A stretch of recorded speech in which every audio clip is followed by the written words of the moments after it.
Assalamualaikum warahmatullahi wabarakatuh. Selamat siang semuanya. Ya, terima kasih sudah meluangkan waktunya untuk join di webinar kali ini. Perkenalkan, saya Rita Kumalasari, selaku perwakilan dari Kasir Pintar. Di sini saya ingin menjelaskan terkait manajemen stok. Bisa langsung kita mulai aja. Apa sih manajemen stok itu? Manajemen stok merupakan fitur yang digunakan ketika Anda ingin menyesuaikan selisih stok, baik menambah stok atau mengurangi stok yang ada. Nah, di sini saya juga ingin menjelaskan nih, Kasir Pintar sendiri merupakan aplikasi POS yang mana memiliki fungsi untuk membantu PI mulai dari pemasukan serta pengeluaran. Nah, terkait manajemen stok, tentunya Kasir Pintar sendiri memiliki fitur yang namanya manajemen stok begitu. Nah, yang mana terbagi menjadi dua cara, yaitu manajemen stok dari Android maupun website. Yang adalah jika melalui aplikasi Android, Anda hanya dapat melakukan manajemen stok secara satu per satu atau per item. Namun, ketika Anda membuka website atau back office, di sini Anda dapat mendownload item barang Anda. Jadi kita sudah sediakan template-nya berupa Excel begitu. Nah, ketika di-download, nanti Anda bisa mengedit begitu jumlah stok yang ada atau yang ingin ditambah atau yang ingin dikurangi, kemudian diupload kembali stok tersebut ke website. Manajemen stok ini bisa manajemen stok dari menu utama sendiri atau default, juga bisa tipe barang ya, lebih ke bahan baku atau paket, itu bisa. Saya contohkan di sini ada 1 cup kopi susu, gelas kopi susu dibutuhkan 10 gram gula, 10 ml susu, 1 gelas es batu, 1 cup, dan 1 sedotan. Nah, ini adalah bahan baku di dalam 1 gelas kopi atau 1 cup kopi. Nah, ketika 1 gelas kopi susu ini terjual, maka stok dari gula juga akan masing-masing 10 gelasnya begitu. Paket sendiri di sini ada, saya beri contoh untuk 1 paket Merdeka begitu. Nah, di sini ada dalamnya itu ada 1 nasi, 1 es teh. Nah, ketika paket Merdeka ini terjual, otomatis stok dari isian terpotong dan semua bahan baku maupun paket ini bisa dicek log keluar masuk barangnya begitu. Nah, gimana sih cara mudah manajemen stok dengan Kasir Pintar? Pertama, diusahakan memiliki gudang atau tempat penyimpanan khusus khusus barang begitu. Nah, fungsinya apa? Untuk mempermudah pengecekan. Kalau misalkan memang belum terlalu besar, bisa pakai etalase atau rak, atau bisa memanfaatkan barang bekas seperti kardus. Kedua, bisa mempersiapkan data-data, ini penting ya, kan? Bertanggung jawab dalam melakukan pencatatannya, seperti mencatat stok yang masuk dan keluar. Dalam hal mengumpulkan data, seseorang yang bertanggung jawab mencatat, ia juga bisa dibantu dengan sebuah program pendukung agar pencatatan yang dihasilkan lebih akurat. Hal ini dilakukan agar Anda atau pengusahanya mengetahui terlebih dahulu data dari periode sebelumnya, lalu menentukan target pemasaran serta ramal atau forecast penjualan pada periode saat ini. Dan bisa memberikan kode masing-masing barang. Jadi di sini saya berikan contoh, misalkan Bu Siska ini punya butik gitu ya. Di sini punya persediaan barang sebanyak 50 baju. Nah, ini bisa diberikan kode, paling mudah mungkin 001 sampai 050. Bisa membuat 5 box untuk penyimpanannya atau kotak-kotak berisi beberapa urutan kode saja. Misalkan kode 001 sampai 005 berada di kotak 1, kode 006 sampai 010 ada di kotak 2, dan seterusnya. Nah, ketika ada seseorang pelanggan yang memesan barang dengan kode 003, maka Anda hanya perlu pergi ke kotak nomor 1. Jadi sudah terstruktur dengan baik, begitu tersimpan dengan baik. Nah, kemudian bisa dengan cara juga memisahkan stok lama dan baru. Tujuannya adalah untuk mempermudah perhitungan agar stok lama dan baru tidak tercampur. Selanjutnya, ini bisa dilakukan pengecekan sebelum menyimpan. Jadi jika ada barang kondisinya rusak, bisa dipisahkan di tempat lain agar tidak masuk perhitungan penyimpanan. Dan kemudian untuk dapat diretur kepada suppliernya. Lalu selanjutnya bisa melakukan pencatatan secara rutin. Di sini Anda bisa menggunakan cara stock of name secara berkala atau sesuai kebutuhannya begitu. Nah, gimana sih cara melakukan stock of name di Kasir Pintar begitu? Di sini saya informasikan gambar sedikit. Kalau dari Kasir Pintar sendiri, untuk stock of name ini bisa masuk ke back office di kasirpintar.co.id. Jadi pertama, ketika masuk ke stock of name, bisa diklik tambah stock of name, kemudian diklik isi data yang melakukan stock of name. Di sini bisa diisi sebagai ini bisa owner atau role-nya begitu. Owner, admin, manager, atau kasirnya jika diberikan akses. Kemudian bisa dicari barangnya. Nah, dicari barang ini bisa diketik atau dicari berdasarkan 3 digit pertama atau terakhir. Database-nya itu beras gitu ya. Dengan bermacam saya ketik BER saja itu sudah muncul begitu. Kemudian diklik data barangnya, selanjutnya diisi tersedia fisiknya. Misalkan saat ini tersedia fisiknya ada 5, itu tinggal diisi 5 begitu, kemudian disimpan. Nanti akan muncul keterangan sesuai atau tidaknya. Nah, kalau untuk yang saat ini keterangannya belum sesuai, karena sebelumnya di sistem hanya tersedia 0 tadi. Kemudian ternyata di stok fisiknya ada 5, jadi keterangannya belum sesuai. Nah, di sini bisa diklik sesuaikan stok berdasarkan stok fisik yang diinputkan begitu. Nah, jadi yang terakhir ada keterangan sesuai. Nah, mungkin dari saya itu aja, bisa langsung di-download aplikasinya. 30 hari gratis, langsung masuk aja ke Play Store, dicari Kasir Pintar Pro, kemudian diklik coba gratis, bisa dilanjut ke Mas Ditonya. Terima kasih Mbak Rita atas materinya tentang fitur manajemen stok. Ya, tadi ada beberapa keuntungan dan perbedaan ya dari fitur ini. Dan saya yakin sih ini sangat membantu untuk para pebisnis gitu ya untuk melakukan manajemen stok. Nah, selanjutnya kita akan masuk ke materi tanya jawab untuk sesi yang pertama. Jadi nih Mbak Rita, ada pertanyaan nih dari Mas Andrianto dari Ciledug. Untuk alokasi itu apakah akan selalu meminta update atau tidak? Dan setiap update otomatis atau bantuan admin dan berbayar tidak? Oke, baik. Ini langsung dijawab aja ya. Ya, siap. Terima kasih Mas Adrianto. Untuk aplikasinya sendiri, untuk update, ini biasanya per 3 bulan sekali. Update pun itu tidak ada berbayar, Kak. Jadi langsung ada opsinya juga, tidak langsung di-force gitu. Ada keterangan di aplikasinya ketika ada fitur baru atau kita ada perbaikan sistem begitu, itu baru kita lakukan update fiturnya atau aplikasinya. Nah, di sini biasanya juga tadi seperti saya sampaikan tidak langsung di-force. Jadi ada opsi begitu, apakah mau dilakukan update atau tidak, seperti itu, dan tidak berbayar. Iya, begitu tadi jawaban dari pertanyaannya Mas Andrianto ya. Selanjutnya ada nih pertanyaan juga Mbak dari Mas Irfan dari Kuningan. Tanya, bisa nggak kalau Kasir Pintar itu menggunakan satu email untuk 2 handphone? Oke, baik. Terima kasih Mas Irfan. Maaf, kalau untuk satu email ini dikhususkan satu akun atau satu HP. Tapi di sini Kasir Pintar juga punya namanya fitur manajemen staff. Nah, yang mana satu akun atau satu akun ini terhitung adalah satu akun pusatnya ya, ownernya begitu. Satu akun premium. Nah, di sini satu akun premium bisa mendaftarkan 5 akun staff. Jadi bisa diakses sampai 6 device begitu. Tapi tentunya dengan email yang berbeda. Ketika satu email ini digunakan untuk beberapa device, otomatis nanti yang satunya akan terlog out begitu. Nah, di sini kami sediakan manajemen staff tadi untuk mewakilinya begitu. Jadi dibuatkan email baru dan tentunya sistemnya juga akan lebih mudah begitu. Jadi owner masih bisa pantau nih dari mana saja, kapan saja ketika staffnya melakukan transaksi di toko sementara ownernya tidak begitu. Jadi pertanyaan dari Mas Irfan ya, dari Kuningan. Nah, selanjutnya langsung ke pertanyaan selanjutnya ya Mbak. Mas Prasetyo Amri. Untuk fungsi import data, jika menambahkan jumlah barang dengan nama yang sama dan kuantiti berbeda, itu akan berpengaruh atau tidak dari fitur tadi? Oke, baik. Jadi di sini kami sistemnya adalah lebih ke kode barangnya sih, Kak. Ketika nih ada 2 kode barang yang sama, otomatis akan mereplace. Tapi kalau untuk nama barang, ini jadi akan double begitu. Jadi ada 2 barang, please. Oke, baik. Terima kasih, Mbak Rita. Dan masuk ke pertanyaan selanjutnya nih, ada lagi nih, dari Mas Uda di Majalengka dan punya bisnis rumah makan Padang. Wih. Bagaimana dengan usaha rumah makan yang banyak macam rempah-rempah? Apakah bisa di handle, di cover gitu sama fitur itu? Oke, baik Mas Hendra. Ya. Terima kasih atas pertanyaannya. Kalau untuk restorannya lebih rumah Padang ya. Ini juga yang jadi kalau FPT seperti saya jelaskan sebelumnya, kami juga ada namanya manajemen stok untuk bahan baku. Nah, artinya di sini ada bisa diinputkan begitu menu utamanya, diisikan rempah-rempah tersebut. Yang penting sudah ada formulanya.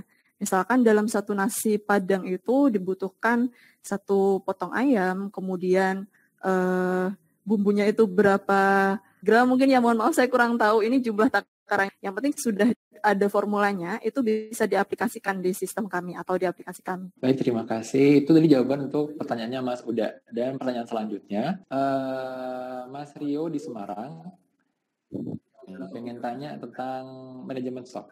gimana satu jenis bahan baku barang untuk beberapa jumlah menu, apakah bisa digabung gitu kan Mbak? Dan apakah fiturnya menggunakan gramasi atau bagaimana? Terima kasih. Jadi kalau untuk coffee shop kurang lebih sama ya. Ini lebih ke bahan baku tadi kan yang dimaksud ya. Saya contohkan tadi sebelumnya ada kopi susu gitu. Nah, si susu ada gula susu atau kopi bubuk. Di menu lain americano kayak gitu ya, atau kopi yang lain lah, menu yang lain. Nah, di dalamnya juga dibutuhkan gula, kopi, mungkin tanpa susu. Tapi yang penting di sini sudah ada takarannya begitu. Kalau sudah ada takarannya, itu bisa diinput di sistem. Jadi ketika bahan baku dari gula atau kopi bubuknya itu sudah di-set begitu, ketika menu utamanya susu maupun si americano ini, jadi nanti stok dari bahan baku si gula atau si kopinya begitu. Nah, begitu tadi siapa yang Mas Rio ya. Begitu Mas Rio jawaban dari Mbak Rita tentang fiturnya. Nah, selanjutnya masuk ke pertanyaan selanjutnya ya, dari Mas Teno di Jakarta. Bisakah kami meminta soft copy untuk kode barang, untuk stok barang di bidang usaha konter pulsa? Okay. Apakah bisa atau enggak? Soft copy ini lebih ke file ya berarti. Kalau dari kami di sini kami sediakan file Excel itu timnya kosong. Atau ada 1-2 baris untuk pengisiannya gitu. Tapi kalau kode barang ini biasanya langsung diisi sendiri atau diinput sendiri oleh ownernya atau si penggunanya itu. Nah, di sini kalau untuk kode barang ingin yang otomatis itu kami sudah sediakan sistem dari Android. Bisa di-share kalau misalkan bingung nih mau bikin kode barang apa gitu ya. Dari kesempatannya bisa set gak sih awal itu kami sediakan awal dari 0001 gitu. Nanti bisa di sesuai urutannya. Bidang counter ya lebih banyak voucher pulsa ini biasanya mengikuti seri dari nomor voucher fitur image sih lebih tepatnya begitu. Jadi setiap voucher atau setiap item ini beda kode barangnya. Nah, begitu tadi jawaban dari pertanyaannya Mas Teno ya. Nah, selanjutnya ke pertanyaan selanjutnya ya. Dan mungkin ini pertanyaan terakhir karena sudah menunjuk 1:30 sekarang. Jadi pertanyaan terakhir dari Mbak Irma dari Jakarta dan punya usaha retail sepatu. Nah, pertanyaannya bagaimana cara mengatur stok barang sepatu? Gimana stok sepatu tersebut satu model dengan berbagai macam size, Mbak, dan berbagai macam warna juga. Nah, itu si Mbak Irma ini sudah menggunakan Kaspi, namun sampai sekarang masih kesulitan untuk hal ini. Jadi di sini belum sampai detail ya untuk coba Kasir Pintarnya begitu. Jadi Kasir Pintar sendiri sudah ada fitur varian. Nah, di sini Mbak Irma bisa langsung set masuk ke database, menu kalau di aplikasi namanya manajemen Kak. Kemudian klik barang atau jasa, di sana ada bisa diedit begitu. Kalau sudah input datanya, ini bisa diklik edit. Kemudian di sana ada tipe barang. Di tipe dari default ini dipindah ke varian begitu. Nah, dari varian sendiri ini bisa di varian. Jadi ada warna dannya ini ada 2 varian begitu. Di sini juga bisa dicoba dulu. Untuk lebih jelasnya mungkin nanti bisa dicek di help.kasir Pintar. Ada panduannya begitu, step by step-nya. Ya, itu tadi jawaban dari pertanyaannya Mbak Irma. Sudah ke pertanyaan terakhir ya, mungkin teman-teman yang punya pertanyaan lanjut tentang Kasir Pintar bisa menghubungi ke... Bisa di chat WA atau di telepon by WA juga di 0813 10 0454 0813 3624. Iya, jadi teman-teman kalau misalnya mau tanya-tanya seputar fitur-fitur dari Kasir Pintar bisa langsung ke situ, atau mungkin nggak mau ke WA, mungkin mau tanya-tanya lewat sosial medianya Kasir Pintar juga bisa. Nah, terima kasih Mbak Rita atas waktunya, atas materinya, dan barusan kita sudah melalui sesi pertama yang disampaikan oleh Mbak Rita selaku perwakilan dari Kasir Pintar. Ya, bersama kita sudah hadir Kak Siska selaku Head of Activation dari Kainworks. Nah, tanpa berlama-lama lagi, mungkin bisa kita langsung saksikan materi dari Kak Siska. Untuk Kak Siska, dipersilakan. Thank you. Halo teman-teman semuanya. Aku izin untuk present ya. Sebelumnya, kayaknya banyak banget nih antusias sama fitur-fiturnya kasir pintar yang tadi udah dijelaskan sama Mbak Rita gitu kan ya. Aku di sini cuma pengen menambahkan lagi seberapa pentingnya sih sebenarnya emang manajemen stok buat kita nih sebagai pebisnis gitu ya. Bisnis apapun itu bentuknya gitu. Kenapa inventory dan manajemen stok itu tuh penting banget. Nah ini yang hari ini mau kita present. Mungkin sebelumnya ada yang belum tahu gitu kan, Coinworks itu apa sih gitu. Coinworks ini tuh aplikasi ikuti lending, atau kalau teman-teman taunya di luaran sana disebutnya yang paling familiar adalah pinjol atau pinjaman online. Tapi perbedaannya Coinworks dengan pinjaman online lainnya yang mungkin teman-teman sering dengar, sering lihat di Instagram, di Facebook yang katanya ada kasus-kasus lah, digerebek dan lain-lain segala macam, itu adalah karena pinjol-pinjol tersebut tidak terdaftar dan berlisensi biasanya. Kalau Coinworks sendiri, kami itu terdaftar dan berlisensi langsung dari OJK. Jadi kami menjalankan tugas-tugas kami itu semua bisnis performance-nya dan lain-lain itu sesuai dengan arahan dari OJK. Jadi nggak ada tuh yang kayak nanti kalau gue minjem ke Coinworks gitu berarti nanti tiba-tiba didatengin debt collector, disebar WhatsApp-nya sama pakai foto dan lain-lain, itu nggak ada. Karena itu tidak boleh dilakukan dalam arahannya OJK. Selain itu juga, Coinworks ini memfokuskan diri khusus untuk pinjaman produktif. Jadi kita nggak ada memberikan pinjaman-pinjaman yang konsumtif gitu tuh nggak ada. Ini kita khusus memfokuskan diri untuk pinjaman produktif, utamanya untuk pengembangan bisnis para pelaku bisnis UMKM atau usaha kecil menengah gitu ya.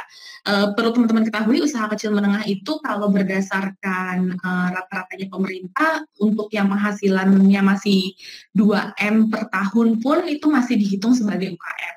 Jadi teman-teman nggak usah khawatir, teman-teman semua di sini pasti masih masuk ke dalam kategori yang bisa di-survey gitu kan. Nah, tapi kami di sini hari ini bukan mau ngomongin mengenai pinjamannya, tapi lebih kepada membagikan sedikit cerita mengenai manajemen stok itu kayak apa sih sebenarnya dan kenapa itu penting seperti tadi aku udah sebutkan di awal. Nah ini udah kelihatan ya Mas, ini layarnya ya. Sudah, Mbak. Oke, kita mulai. Pertamanya ya, apa sih sebenarnya fokus utama manajemen stok yang tadi Mbak Rita sempat sebutin, kemudian kenapa sih harus pakai kasir pintar gitu kan, dan lain-lain segala macam, karena kita sebagai penjual itu harus punya kesiapan dalam menghadapi kenaikan penjualan ini yang utama. Di luar hal-hal lain gitu ya, bahwa supaya kita kalau belanja tepat waktu, supaya menu kita ada terus gitu kan, supaya pelanggan gak kecewa. Tapi di luar itu semua, sebagai seorang pebisnis, hal utama yang kita pengen adalah kenaikan penjualan. Dan ketika kenaikan penjualan itu mau terjadi, kita sebagai penjual itu harus siap. Jangan sampai pas lagi masa-masanya rame, pas lagi kenaikan penjualan mendekati, ini atau-ataunya inventory atau manajemen stok kita lagi kosong dan kita nggak aware, atau kita nggak tahu, kita nggak sadar. Tiba-tiba banyak orang yang datang, akhirnya mereka kecewa dan harus pergi gitu kan, karena kita nggak bisa layani. Nah, kenapa sih manajemen stok itu penting? Dalam hal yang tadi aku sebutkan itu, yang pertama adalah kesalahan proyeksi persediaan barang. Tadi aku sempat sebutkan bahwa ketika penjualannya naik tinggi gitu, tapi ternyata kita ada kesalahan proyeksi persediaan barang atau menu kita gitu kan, akhirnya pas orang datang kita kehilangan pelanggan potensial, atau kita salah menghitung harga pokok gitu, karena yang namanya manajemen stok itu nanti kita bicarakan di belakang gitu kan, ada tekniknya juga, ada first in first out, ada average, ada last in first out dan lain-lain segala macam, itu ada teknik-tekniknya untuk memastikan bahwa semua inventory teman-teman, apapun jualannya teman-teman, itu harga jualnya ya itu pasti satu tidak merugikan teman-teman, dan yang kedua kalaupun mau promo gitu kan, udah ada perhitungan harga pokoknya. Kalau kita sampai salah ngitung harga pokok buat promo ya, promo-promo asal promo, pokoknya yang penting banyak dulu deh yang datang, rugi-rugi nggak apa-apa, padahal sebenarnya promo nggak harus kayak gitu. Promo tuh bisa juga yang penting kita nggak rugi tapi kita jual pakai harga dasar kita gitu kan. Nah kalau kita salah hitung maka akan ada kerugian inventaris gitu kan.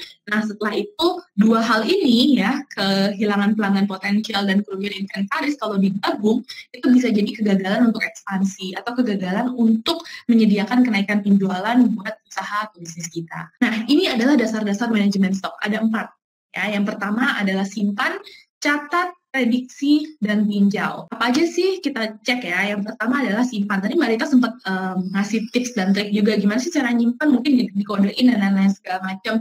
Itu apa sih fungsinya? Yang pertama aku yakin teman-teman semua pasti sebagai pebisnis juga udah tahu lah ya, ini basic banget, ini sangat dasar, pasti mencegah kerusakan. Kemudian yang kedua mempermudah proses pengemasan. Kalau tadi disimpannya berdasarkan kode, disimpannya berdasarkan warna dan lain-lain, ketika ada kebutuhan yang masuk, kita jadi nggak gerabak gerubuk ibaratnya untuk nyari sebelah mana ya, kemarin disimpan di mana ya, dan lain-lain segala macam. Jadi proses pengemasan lebih cepat gitu kan. Kemudian ketika kita melakukan penyimpanan ini, sudah pasti kita membutuhkan tempat penyimpanannya. Nah, untuk tahu tempat penyimpanannya itu sefancy apa sih atau sebagus apa sih yang harus kita miliki sesuai dengan skala usaha saya gitu ya. Ini adalah ibaratnya acuannya teman-teman. Kalau misalnya teman-teman masih ada pada tingkat usaha kecil ya, yang dimana mungkin penghasilannya atau penjualannya gitu ya dalam nilai unit itu masih antara 10 sampai 500 unit gitu ya. Mungkin tidak ini tergantung lagi unitnya besarannya kayak apa ya. Kalau misalnya jualannya baju mungkin masih masuk, tapi kalau misalnya tadi kayak jualannya sepatu itu kan agak lebih besar, jadi unit penyimpanannya mungkin akan lebih berbeda gitu kan. Tapi seharusnya tidak diperlukan investasi tambahan dalam bentuk tempat penyimpanan. Kenapa? Karena masing-masing dari kita kemungkinan besar dengan rumah kita yang kita sudah punya aja, terlepas dari rumah tipe berapa gitu kan, rata-rata rumah tipe paling kecil itu bisa menyimpan sampai 500 unit tadi gitu ya, kalau di luar barang-barang kita yang lain gitu. Jadi mungkin kalau untuk penyimpanan kita harus sediakan modal sekitar 0 sampai 2 juta rupiah kalau penjualan kita atau penyimpanan kita tuh antara 10 sampai 500 unit per bulannya. Kemudian di atas 500 unit itu mungkin sudah mulai dibutuhkan investasi medium ya dalam bentuk tempat penyimpanan. Tapi tempat penyimpanan ini kan misalnya tadi 500 unit masih bisa ditumpuk aja nih, nggak apa-apa biasa. Tapi kalau misalnya sudah lebih di atas 500 unit, kemudian variannya tadi udah banyak dan berbeda, berarti kan kita butuh kotak-kotak penyimpanannya tuh. Nah itu biaya lepas itu dihitung juga. Kita harus menyediakan etalase, biaya lepas, biaya kotak-kotaknya, itu hitungannya adalah biaya lepas. Jadi sekali beli, mungkin sekitar 2-5 juta rupiah. Tapi kalau teman-teman skala usahanya sudah sangat amat besar gitu ya, di mana perputaran produknya juga cepat keluar masuknya dan lain-lain segala macam, biasanya inventory teman-teman itu harus disimpan dalam bentuk warehouse yang terpisah dari tempatnya teman-teman sendiri atau mungkin di tokonya sendiri itu secara spesifik ya kan. Jadi mungkin dibutuhkan investasi atau biaya bulanan senilai ya sekitar 5 juta rupiah ke atas lah kalau memang sebegitu besarnya kebutuhan kita untuk penyimpanan. Nah, kemudian yang kedua setelah kita ngomongin masalah penyimpanannya, kita ngomongin masalah pencatatannya. Tadi aku sempat sebutkan kenapa sih penting inventory itu adalah untuk menetapkan harga dasar atau menentukan nilai atau harga pokok stok lewat perhitungan fisik. Jadi semua barang yang teman-teman beli, mau itu barang jadi ataupun itu bahan komposisi atau apapun, di waktu teman-teman beli itu pasti berbeda harganya dengan ketika teman-teman beli hari ini, itu mungkin beda harganya dengan ketika teman-teman nambah stok beli 3 hari kemudian gitu. Mungkin karena suppliernya beda, mungkin karena memang harganya naik turun dan lain-lain segala macam. Maka itu ya, setiap inventory teman-teman itu harusnya teman-teman sudah memiliki harga pokok dasarnya. Gimana caranya untuk dihitung lewat perhitungan fisik? Paling gampang, yang paling sering dilakukan sama orang adalah melalui metode average. Jadi berapa jumlah inventory fisik yang teman-teman punya saat ini, gitu ya, dibandingkan dengan nilai yang teman-teman keluarkan sepanjang pembelian. Jadi dari pembelian pertama sampai pembelian ke-10 misalnya totalnya dihitung nih bondnya berapa gitu kan ke supplier, misalnya totalnya 100 juta dan barang fisik yang teman-teman itu punya barang fisik yang teman-teman punya itu ada 1000 barang gitu. Artinya per barang itu teman-teman nilai dasar harga pokoknya adalah 100.000 rupiah. Aku nggak ngomongin komposisi ya, aku ngomongin barang jadi misalnya. Kalau bahan komposisi ya berarti sudah digabung lagi semuanya per komposisi untuk menjadi satu menu gitu mas yang tadi. Itu adalah harga pokok penjualan atau harga dasar penjualan teman-teman. Kalau misalnya teman-teman mau bikin promo gitu ya, mau bikin brand awareness nih biar orang-orang tahu dulu nih sama toko saya atau tahu dulu nih sama restoran saya dan lain-lain. Jadi saya nggak mau rugi, nggak apa-apa. Seenggaknya teman-teman bisa memperkirakan kerugiannya tuh di angka berapa. Karena teman-teman udah tahu harga dasar pokoknya adalah Rp100.000 tadi gitu kan. Mungkin saya kasih diskon deh Rp5.000. Jadi masing-masing semuanya saya jual di angka Rp95.000 untuk 100 pelanggan pertama misalnya. Jadi teman-teman udah punya perkiraan dasarnya sendiri. Tapi yang perlu diingat adalah ada metode-metode lain juga selain untuk menghitung perhitungan fisik atau harga dasarnya, tapi juga untuk mereka-mereka yang barang-barang yang ada shelf life-nya, teman-teman. Ini kita pakai metode FIFO biasanya, first in, first out.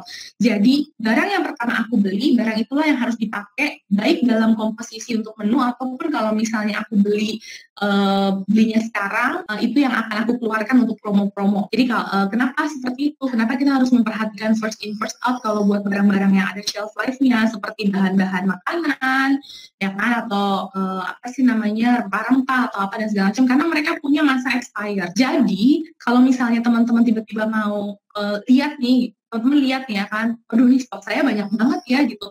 Yang mana nih yang harus saya bikinin promo? Tadi kan udah tahu nih harga dasar average-nya berapa gitu kan. Nah, teman-teman harus mempertimbangkan yang mana yang mau dibikin untuk promo teman-teman gitu, berdasarkan shelf life-nya. Oh, yang ini deh, yang pertama kali aku beli per tanggal 9 September kemarin. Jadi kalau misalnya aku mau bikin promo menu gitu kan, aku akan pakai semua bahan-bahan yang aku beli di tanggal 9 ini. Karena shelf life-nya mereka udah mau habis, ya, atau masa expired-nya mereka sudah mau dekat. Jadi saya harus segera keluarkan. Kalaupun saya jual dengan harga dasar atau rugi-rugi sedikit, seenggaknya bahannya nggak kebuang banyak. Tapi kalau untuk mereka-mereka yang jualannya adalah barang-barang yang bukan barang-barang yang punya shelf life, jadi misalnya kayak jualan sepatu tadi atau jualan fashion gitu kan, itu biasanya pakai last in first out. Jadi ketika teman-teman mau ngadain promo, mau ngadain brand awareness, mau ngadain campaign dan lain-lain segala macam ya, teman-teman bisa pakai stok dengan tren yang sudah lampau. Jadi misalnya stok barang sepatu kita ada beli di bulan Januari 2020 sama bulan Mei 2020. Ini masih ada sisa nih gitu. Nah, tapi di bulan November ini kita udah mau beli barang satu lagi nih, mau masuk lagi stok lagi baru dengan model-model yang baru gitu. Nah, berarti kita harus lihat average harga barang dari stok kita yang tadi yang bulan Januari sama bulan Mei, kita bagi dengan jumlah fisiknya, itu adalah harga dasarnya, dan gunakan harga dasar itu untuk memberikan promo buat produk yang dibeli di awal tadi yang Januari sama Mei. Kenapa? Karena mereka sudah outdated anyway, sudah keluar dari trennya gitu kan. Jadi bisa aja nih aku kasih tips and tricks. Aku rasa pasti teman-teman sebagai pengusaha juga udah tahu, begitu barang yang bulan Novembernya masuk gitu kan, datang, bisa aja nih barang yang bulan November kalau beli 3 misalnya bisa dapat gratis stok barang yang dari bulan Januari dan bulan Mei itu. Jadi teman-teman bisa menghitung kerugiannya juga. Makanya ini kenapa teman-teman harus lakukan pencatatan untuk inventory-nya dari tanggal masuknya juga gitu kan, shelf life-nya, kemudian perputarannya, sama jumlah fisiknya, kemudian bisa dibagikan average-nya. Ya, nah ini bisa aja sih gitu nyuruh orang gitu kan, kita punya admin, jadi admin yang ngerjain. Tapi kalau saya sih tidak menyarankan. Kenapa? Karena udah mulai banyak banget aplikasi-aplikasi luar biasa semacam kasir pintar ini yang bahkan nggak perlu tadi teman-teman bisa nyoba dulu gitu kan, free selama 30 hari, kemudian biaya subscription-nya juga, correct me if I'm wrong ya teman-teman, kasir pintar itu juga tidak ulang-alik banget. Jadi buat UMKM itu sangat bagus, masih sangat amat terjangkau buat teman-teman UMKM gitu kan. Jadi teman-teman bisa mengatur semua itu secara online juga, nggak perlu secara manual dicatat sama admin gitu kan. Aku sangat menyarankan untuk menggunakan hal-hal semacam itu. Oh sorry, aku lupa kasih tahu sama teman-teman di sini. Fun fact ya, sedikit bocoran gitu. Kenapa bisa juga membantu kita untuk menggunakan usaha ketika kita pakai pencatatan yang online seperti halnya menggunakan kasir pintar.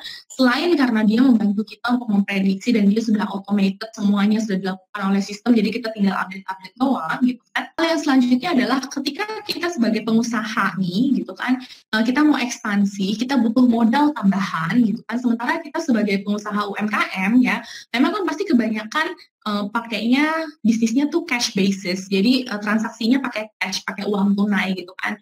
Nah, apa-apa yang teman-teman masukkan ke dalam kasir pintar itu gitu kan, keluar masuk barang, kemudian ada pembelian dan lain-lain segala macam, itu semua tercatat kan di dalam kasir pintar. Nah, ketika teman-teman membutuhkan modal usaha tambahan, dan teman-teman cari ke lembaga-lembaga keuangan non-konvensional seperti halnya Coinworks ini gitu ya, pencatatan yang ada di dalam kasir pintar itu bisa dijadikan sebagai bahan landasan bukti keuangan teman-teman.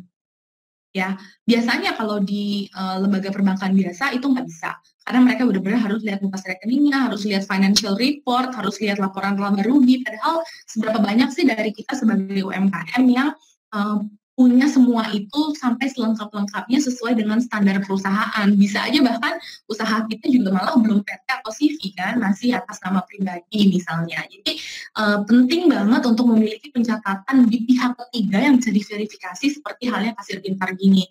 Karena nanti ke depannya ya, jika teman-teman mencari pendanaan, nggak cuma buat lembaga-lembaga non-konvensional kayak Coinworks, tapi ketika teman-teman cari investor, angel investor atau apapun, masa teman-teman mau bawa buku catatan yang besar gitu kan nggak mungkin kan. Jadi bisa aja lagi buku catatan itu sebagai, kalau saya ditawarin sebagai investor, saya tahu dari mana kalau itu benar gitu kan, karena itu kan tulisan tangan, tidak ada verifikatornya, tidak ada recordnya secara sistem gitu. Nah, kalau semuanya sudah tercatat di dalam kasir pintar, lembaga seperti kasir pintar, berarti saya sebagai investor atau saya sebagai orang yang mau meminjamkan uang sama teman-teman untuk memperlebar bisnisnya, itu bisa memverifikasi data yang ada ke kasir pintar. Bener nggak nih, si Pak A, si restoran A itu penjualannya setiap bulan segini, boleh nggak diverifikasi sama kasir pintar gitu. Jadi itu lebih memudahkan teman-teman nanti ke depannya pencatatan seperti itu. Nah, kemudian kalau kita bicara mengenai ekspansi, teman-teman juga harus realistis. Kebanyakan dari kita sebagai seorang pembisnis, saya juga gitu kan, pastinya kita kepengennya tuh pokoknya saya maunya hajar aja produksi sebanyak-banyaknya, beli aja barang sebanyak-banyaknya, beli aja stok sebanyak-banyaknya, pasti nanti ada jalannya buat kejual gitu kan. Itu emang udah nature kita sebagai entrepreneur gitu kan, karena kita pengen cari jalan, kita tuh selalu lihat nanti ya kan, biasanya kita lihat nanti, yang penting jalanin dulu daripada kebanyakan ngitung gitu. Nah, tapi seenggak-enggaknya sebagai seorang pebisnis yang bertanggung jawab, pencatatan atau manajemen stok ini juga bisa membantu teman-teman untuk memprediksi seberapa realistis sih keinginan saya untuk ekspansi. Nah, ini adalah rumusnya kalau teman-teman lihat di sini. Jadi setelah teman-teman buka bisnis 6 bulan, teman-teman lihat omsetnya setiap bulan. Nanti jumlahkan omset setiap bulan itu dari bulan ketiga sampai bulan ke-8 bagi dengan jumlah bulannya, jualan normal rata-rata teman-teman, penjualan normal rata-rata teman-teman. Nanti setiap 3 bulan sekali teman-teman buka bisnisnya itu, lakukan lagi hal yang sama, tapi dibagi rata-ratanya per 3 bulan aja. Jadi misalnya saya buka bisnis di bulan Januari, ya, saya hitung omset saya, penghasilan pemasukan saya dari Januari sampai Juni 2020 misalnya, itu totalnya adalah 600 juta penghasilan omset, itu rata-ratanya 100 juta. Berarti performa penjualan normal saya ya adalah 100 juta per bulan. Nanti di bulan Juli, Agustus, September saya catat lagi ya, Agustus, September, kalau dijumlah penghasilan saya 3 bulan itu adalah 450 juta. Misalnya, dibagi 3 artinya 150 juta. Berarti ada kenaikan rata-rata penjualan saya dari 6 bulan awal saya memulai bisnis sampai ke 3 bulan yang terbaru ini. Gitu ya. Nah, itu teman-teman ulang terus setiap 3 bulan sekali.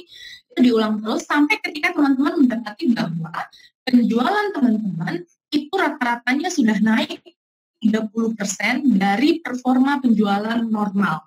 sudah mendapati hal tersebut, barulah itu waktunya untuk ekspansi.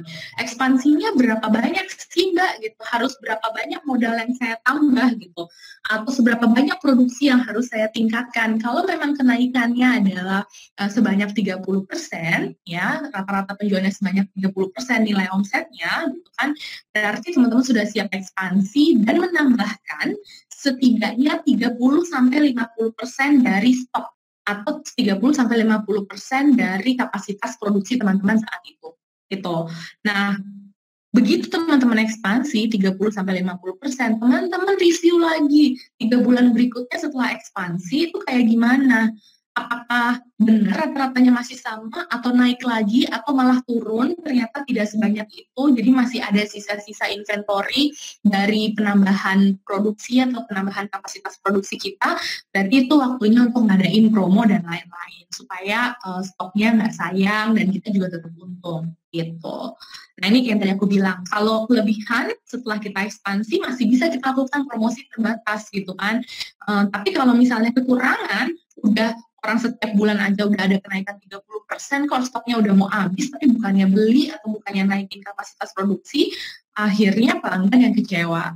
Jadi lebih baik stok kita itu memang berlebih sedikit. Saya nggak nyuruh teman-teman untuk beli sebanyak-banyaknya, karena itu juga nggak bagus, seperti yang aku bilang tadi, tapi prediksi seperti ini itu harus berjalan 30-50% kenaikannya. Kalau lebih dalam waktu 3 bulan ke depan dari proyeksi kita masih nggak apa-apa, kita masih bisa pakai buat promosi terbatas. Ya, nah ini adalah langkah keempat atau terakhirnya, yaitu tinjau. Dari semua inventory teman-teman, manajemen stoknya teman-teman tinjau, mau tahunan, bulanan, mingguan. Kalau kita sih menyarankan, tadi ini sebenarnya ada hubungannya sama yang tadi Rita sempat sebutkan mengenai stok opnam, gitu kan. Ini hubungannya dengan stok opnam dan dengan yang ini juga dengan prediksi yang tadi. Jadi kalau misalnya teman-teman tokonya masih berskala kecil atau baru-baru ekspansi, mungkin tokonya skalanya udah besar, tapi baru ekspansi nih, baru nambah, baru beli stok gitu kan, itu lakukan mingguan, supaya teman-teman tetap dapat update mengenai perkembangan bisnis kita.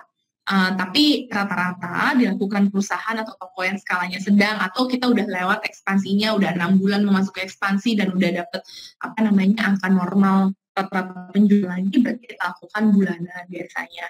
Tapi kemudian adakan juga audit tahunan untuk teman-teman tahu di mana aja sih kita bisa, apa aja sih yang saya salah lakukan, apa aja sih yang kurang, apakah misalnya kita review lagi bahan yang ini lebih gampang disimpan, atau misalnya bahan yang ini lebih cepat rusak dan lain-lain segala macam. Jadi mingguan, bulanan, dan tahunan dalam hal meninjau itu sangat penting buat kita sebagai pelaku UMKM. Semuanya ini sudah dilakukan dan teman-teman sudah ada di posisi ini nih, di mana teman-teman bisa ekspansi di awal gitu kan. Ini adalah waktunya untuk menetapkan strategi ekspansi bisnisnya. Utamanya sebagai UMKM yang kita mau tingkatkan adalah nilai modal kita supaya kita produksi bisa lebih banyak, ya kan? Atau kita juga bisa beli stok lebih banyak. Gitu. Nah, ada banyak banget cara buat meningkatkan modal. Yang utama udah pasti lewat simpanan kas bisnis atau pribadi, gitu ya. Mungkin selama 6 bulan awal dari Juni sampai Juni kita udah saving, ya kan, dari semua penghasilan kita. Mungkin 10%-nya udah kita masukin langsung ke tabungan kita. Jadi ketika bulan Juli, Agustus, September kita udah siap ekspansi, nanti dari tabungan itu bisa kita masukin sebagai modal lebih, gitu kan.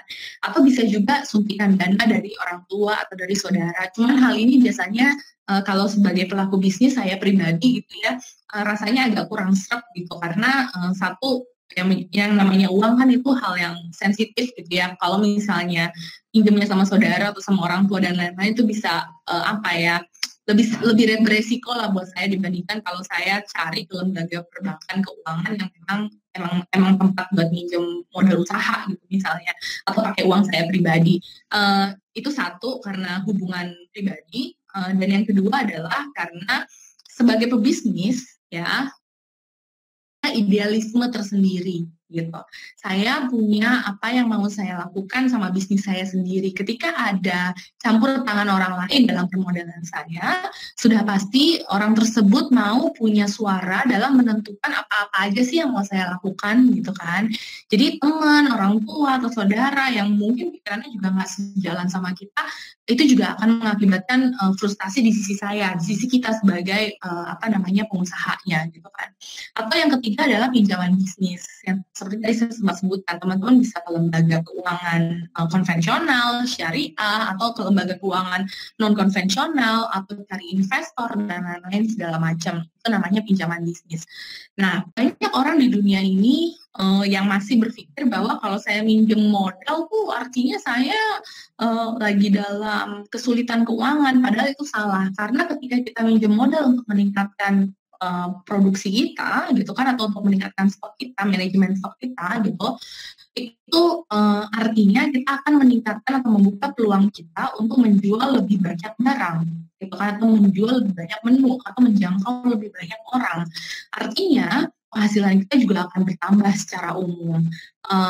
Makanya jangan takut untuk meminjam modal atau cari suntikan dana dari investor dan lain-lain ketika teman-teman sudah siap berkembang.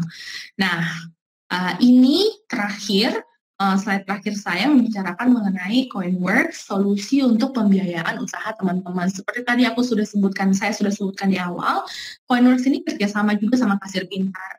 Jadi kalau teman-teman saat ini sudah menggunakan Kasir Pintar, baik masih free trial, atau misalnya teman-teman sudah memang menggunakan Kasir Pintar sudah berbulan-bulan, sudah bertahun-tahun, sudah lama pakainya gitu kan ya, teman-teman bisa langsung apply ke Coinworks lewat platformnya Kasir Pintar aja gitu kan. Nanti teman-teman cukup masukin dokumen-dokumen yang singkat aja. Kalau cuma individual, kalau bentuknya belum KTP atau CV, teman-teman tinggal masukin KTP teman-teman dan KTP pasangan, kemudian KK sama NPWP kalau pinjamannya di atas 50 juta. Selebihnya itu akan kita akan menggunakan data yang ada di Kasir Pintar mengenai size atau ukuran penjualan teman-teman setiap bulan. Ya, maka tadi aku bilang kan, UMKM ini biasanya nyatet inventory dan lain-lain segala macamnya, keluar masuknya barang, kemudian penjualan dan lain-lain itu masih manual gitu. Ketika teman-teman sudah go digital dengan menggunakan Kasir Pintar salah satunya,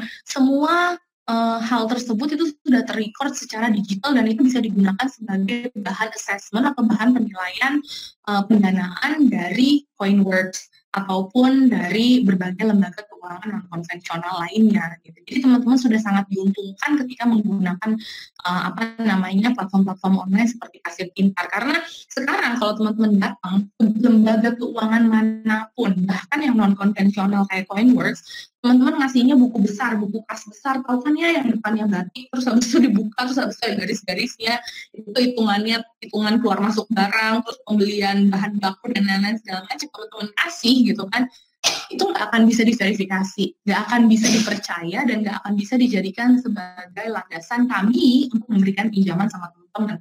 Kami sebagai lembaga keuangan ya, bukan Coinworks doang gitu. Tapi ketika teman-teman sudah ada di Kasir Pintar, itu semua keluar masuknya barang, inventory yang udah dicatat dan lain-lain segala macam, itu bisa diverifikasi oleh Kasir Pintar. Kasir Pintar akan kasih rekomendasi bahwa oh iya benar, ini benar inventory keluar masuk barangnya dan penjualannya sesuai dengan apa yang ada di dalam platform gitu. Jadi itu sangat memudahkan buat teman-teman.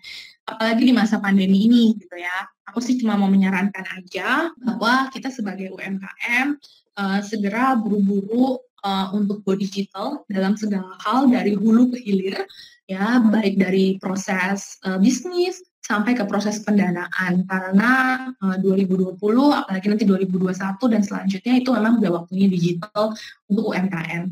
Karena kita bisa menjangkau lebih banyak orang, kita bisa mendapatkan lebih banyak fasilitas dan mendapatkan lebih banyak keuntungan di digital world ke depannya. Mungkin itu dulu dari Coinworks ya, teman-teman boleh bisa ditanya. Oke, terima kasih Kak Siska atas materinya. Selanjutnya kita akan langsung ke sesi tanya jawab selama 25 menit. Nah, teman-teman, sebelumnya nih, mau ingetin lagi ya, kalau misalnya kalian mau mendaftar pinjaman di Coinworks, bisa diakses di bit.ly/kwkaspin. Nanti mungkin bisa aku tulis di kolom chat ya. Karena ini juga bisa membantu meningkatkan ekspansi bisnis dengan meningkatkan nilai modal. Nah, bisa yang punya pertanyaan bisa dimasukkan ke kolom chat dengan format yang sama. Nanti akan dijawab oleh Kak Siska. Oke, ini Kak Siska ada yang bertanya nih dari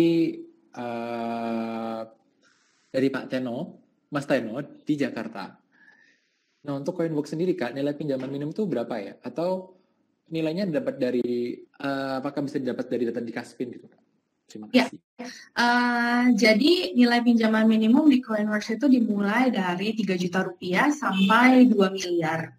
Ya, nilai pinjamannya itu disesuaikan nggak sama data di Kaspin kami? Betul. Kami akan menggunakan data sesuai dengan yang teman-teman perbolehkan ya dari Kaspin gitu sebagai landasan perhitungan kami. Tapi kalau teman-teman bilang saya ada juga bisnis di luar yang tidak termasuk di dalam Kaspin itu gitu. Berarti nanti kemungkinan tim analis kami akan minta tambahan bisnis keseluruhan gitu. Jadi di kita tuh nggak kayak di perbankan konvensional ya, yang dimana teman-teman di misalnya, terus kita nggak bisa approve di angka 10 juta dan teman-teman cuma terima penolakan aja kayak oke, nggak bisa gitu. Di Coinworks ini dengan kerjasamanya dengan Kasir Pintar itu kita ngelakuin yang namanya counter offer. Jadi ketika teman-teman masukin 10 juta gitu kan, misalnya 10 juta tenornya 6 bulan, kita akan kembali ke teman-teman ketika kita menghitung dari data yang Kasir Pintar itu atau ditambah dengan data yang pas rekeningnya juga dan lain-lain, kita bilang bahwa nggak bisa nih kayaknya di 10 juta, mau nggak 10 juta, nggak bisa di 10 juta 6 bulan, mau nggak 10 juta 12 bulan, atau malah ya udah kalau mau 6 bulan berarti limitnya cuma 5 juta dulu, mau nggak gitu. Terus teman-teman bilang, tapi ada lagi, saya ada tambahan lagi, saya ada mutasi rekening lain lagi, dan itu akan rolling terus gitu ya teman-teman. Jadi teman-teman nggak usah khawatir. Baik, terima kasih Kak Siska atas jawabannya dan Mas Teno tadi atas pertanyaannya. Selanjutnya masuk ke pertanyaan kedua dari Mas Imade Riyadi. Pertanyaannya gimana sih Kak cara menghitung jumlah stok ideal berdasarkan space bisnis kita? Saat ini aku nggak pernah ada teori ataupun praktek stok bisnis ya, jumlah stok yang ideal berdasarkan space bisnis. Kenapa? Karena space bisnis kita itu tidak selalu mencerminkan bisnis performance kita. Maksud saya, aku bisa aja punya toko besar, ya kan? Tapi ternyata penjualan aku ya rata-rata aja, cuma minimum aja gitu. Jadi menghitung jumlah stok ideal itu tidak berdasarkan space bisnis, tapi berdasarkan performance bisnis kita. Jadi kayak tadi aku bilang, kita tarik dulu rata-ratanya dari awal, karena kan pas awal kita pasti ada pembelian stok awal ya, gitu kan. Itu kan stok awal udah ketahuan itu berapa yang kita mau masukin, berapa sesuai modal awal kita yang kita punya. Nanti dalam 6 bulan ditarik rata-ratanya. Tadi kan aku kasih contohnya tarik rata-ratanya dalam bentuk rupiah ya. Kalau mau buat stok, teman-teman hitung rata-rata stok yang teman-teman beli di awal. Misalnya di bulan Januari 2020 aku beli 150. Kemudian dari Januari sampai Juni 2020 terjual 120, ya kan? Artinya aku tarik rata-ratanya 120 dibagi 6, berarti penjualan aku setiap bulannya tuh 20. Stok yang ideal tuh berapa sih? Stok yang ideal yang kita punya di kita itu adalah kurang lebih 10% dari rata-rata average penjualan kita per bulan gitu. Tapi kalau misalnya kita udah ngelihat average kita naik, sekali lagi aku remind lagi tadi, kalau average penjualannya udah naik sampai 30% dalam jangka waktu 3 bulan setiap kali kita lakukan review gitu, berarti teman-teman udah waktunya meningkatkan stok sampai dengan 30% dari stok awal gitu. Oke, terima kasih Kak Siska. Berarti kita kembali lagi ya kayak ke dasar-dasarnya manajemen stok dicatat yang menggunakan average gitu ya Kak ya? Betul. Karena nggak bisa di based on space sih, karena nanti takutnya wasting so much money atau ngeluarin uang terlalu banyak, padahal tidak sesuai sama bisnis performance kita gitu. Iya, jadinya terlalu nggak sesuai gitu Kak ya?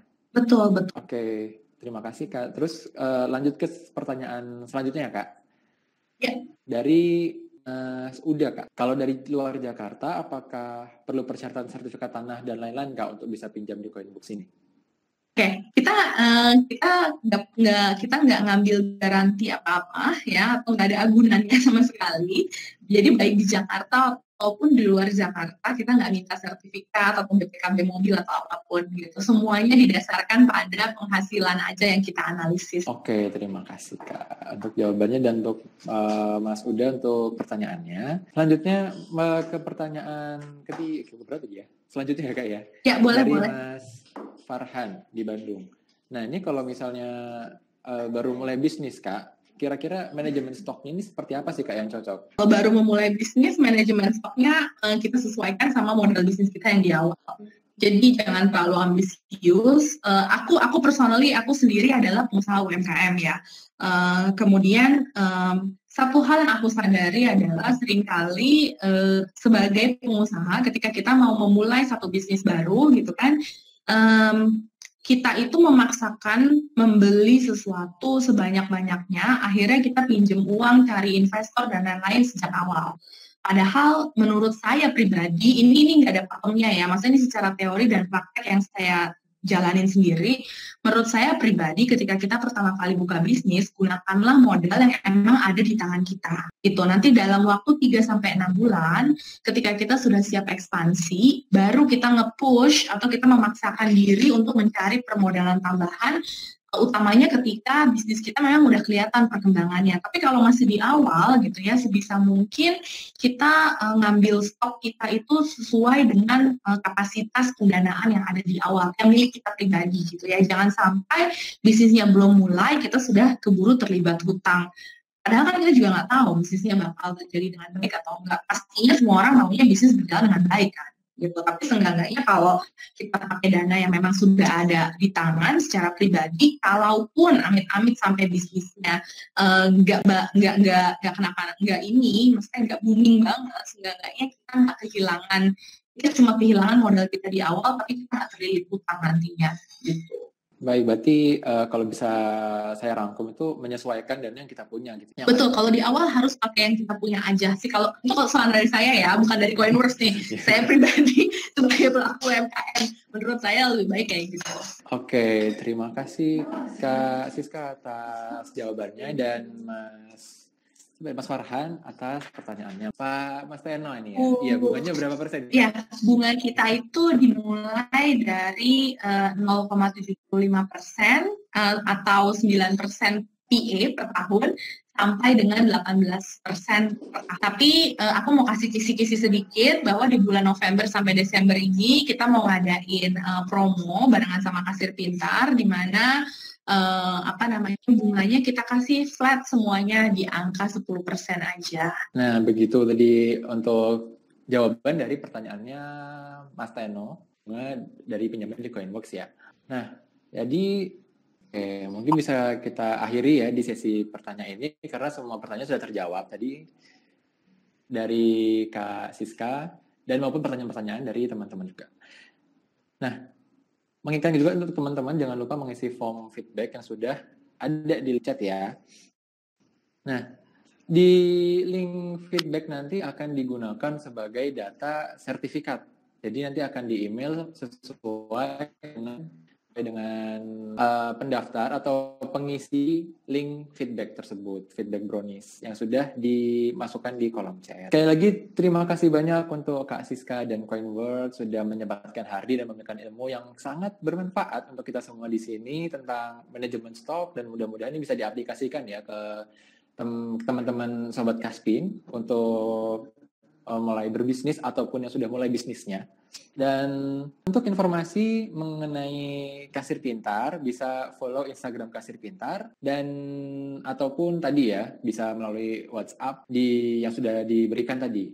Nah, serta kalau mau mengetahui informasi tentang Coinworks dapat follow Instagramnya Coinworks lainnya. Nanti akan diberikan beberapa link. Nah, terima kasih teman-teman serta Kak Siska telah hadir. Sampai jumpa di webinar selanjutnya. Terima kasih. Thank you. Bye.